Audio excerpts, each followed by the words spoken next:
Hello friends, current electrifying news episode 14.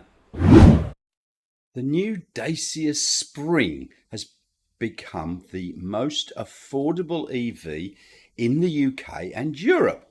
Now it's a Romanian company distributed by Renault and I believe built in China. A little bit confusing. But what's most surprising about this car is its price.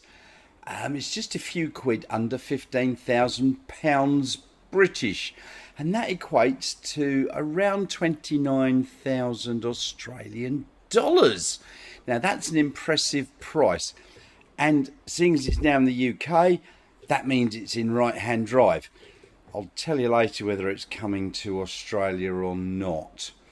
Now for that price, its specs aren't great, but it'll do as a city car. So it gets a 26.8 kilowatt hour battery pack matched to either a 33 or 45 kilowatt electric motor, but it does weigh under 1 tonne, 986 kilos or something like that, and its 0 to 100 kilometre an hour or 62 miles an hour gentle walk is either 14 seconds or 19 seconds for the two different motors. So it's not exactly a fastie. So Renault is claiming an energy consumption of 146 watt hours per kilometre or 14.6 kilowatt hours per 100k. And they say that gives it a WLTP range of 220 kilometres. But according to my calculations, 14.6 kilowatts, it works out at around under 190 kilometres if it's just got this under 27 kilowatt hour battery. However, look, for your daily commute as a shopping trolley or something like that, it's just brilliant. You remember the average daily commute in Australia is only around 40 kilometres a day, so even 160 kilometres will do you for 3 or 4 days. Now, DC fast charging, I think we should call it DC charging because I don't think the word fast really comes in there. It's about 30 kilowatts. And you get 7 kilowatts on AC. Yeah, oh well, look, if you charge it up at home overnight, it's only going to take a few hours on the 7 kilowatts anyway. Now, the other interesting thing about this car is it has vehicle to load. Now, that's pretty good for a car at that price point, seeing as Teslas that are 3 times the price can't even do that. Well, except for the Cybertruck, but that's even more expensive. So orders are opening in May, I believe, for deliveries in August in the UK. But don't get your hopes up too high for Australia. Yeah, I got a feeling that they're going to bring their more profitable models here, and they'll concentrate on those. Now, their slightly bigger, more profitable models are called the Duster and the Bigster, mid-sized SUV. Who dreams up these names? And whilst we're in Europe, the Hungarian government has plans to withdraw the privileges for plug-in hybrid electric vehicles.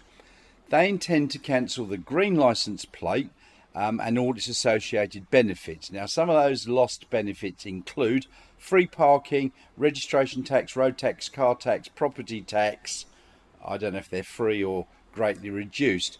And they state that in order to meet environmental targets, further promote the greening of transport and reduce emissions, and in line with societal expectations, the review of the regulation on green licence plate eligibility is underway. It's political speak, isn't it? So I disagree with a lot of what the Hungarian government are doing, but this is a good thing. The New York City Transit Authority has a contract to purchase 2,090 buses from a company called New Flyer within 5 years. And this is going to include 1,420 electric buses. Now, the New York City Transit Authority, or NYCT, is part of the Metropolitan Transport Authority, or MTA, which is the largest transport authority in North America. And they've got an annual rider number of around 420 million passengers a year. Not bad. Now, they've got a commitment to reduce their greenhouse gas emissions by 85% by 2040, and they're basing that on their 2015 figures. So this is good news for New Yorkers who are going to benefit from cleaner air.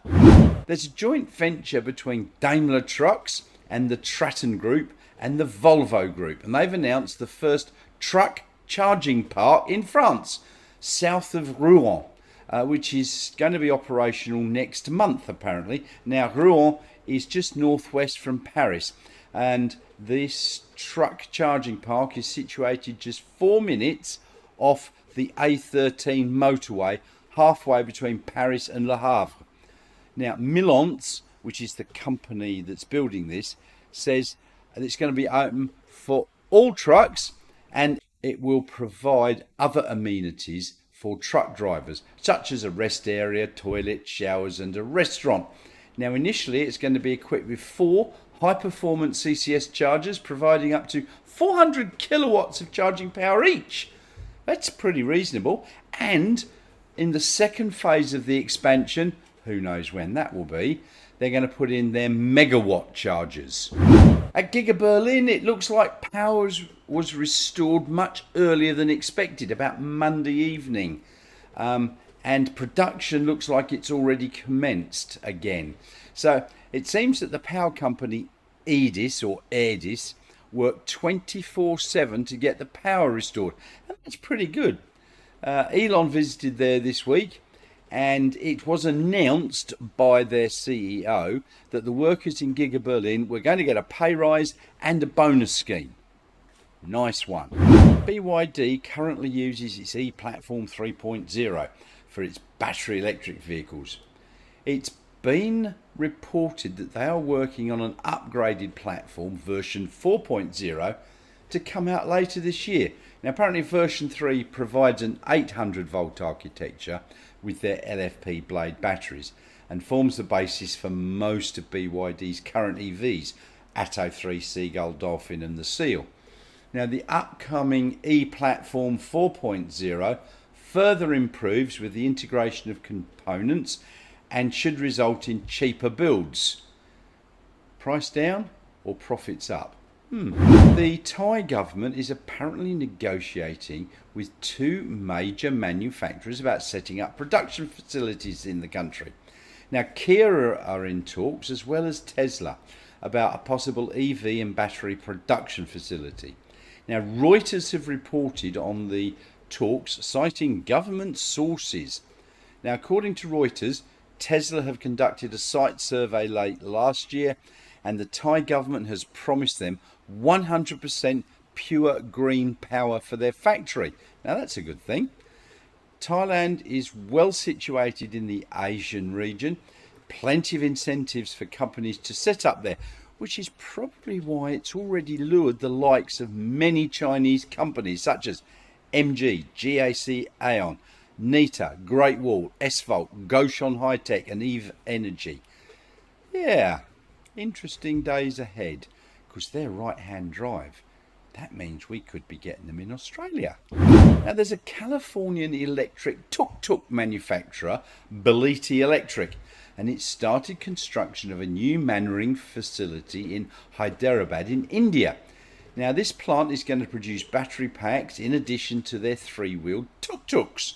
The new manufacturing plant should have a capacity of 2,000 vehicles per month, and its primary aim is to have the 3-wheeler last mile delivery market, and it comes with swappable batteries. Interesting. Well, look, thanks very much for watching. Now, don't forget, can you please click those like and subscribe buttons below? Yeah, it doesn't cost you anything, but it really does help me. And as I keep saying, my wife tells me I need all the help I can get. Yeah, now also in the description below, there are some links that I hope you might like to use, such as my link if you want to buy a Tesla, and so on. Yeah, and I'll see you all very soon.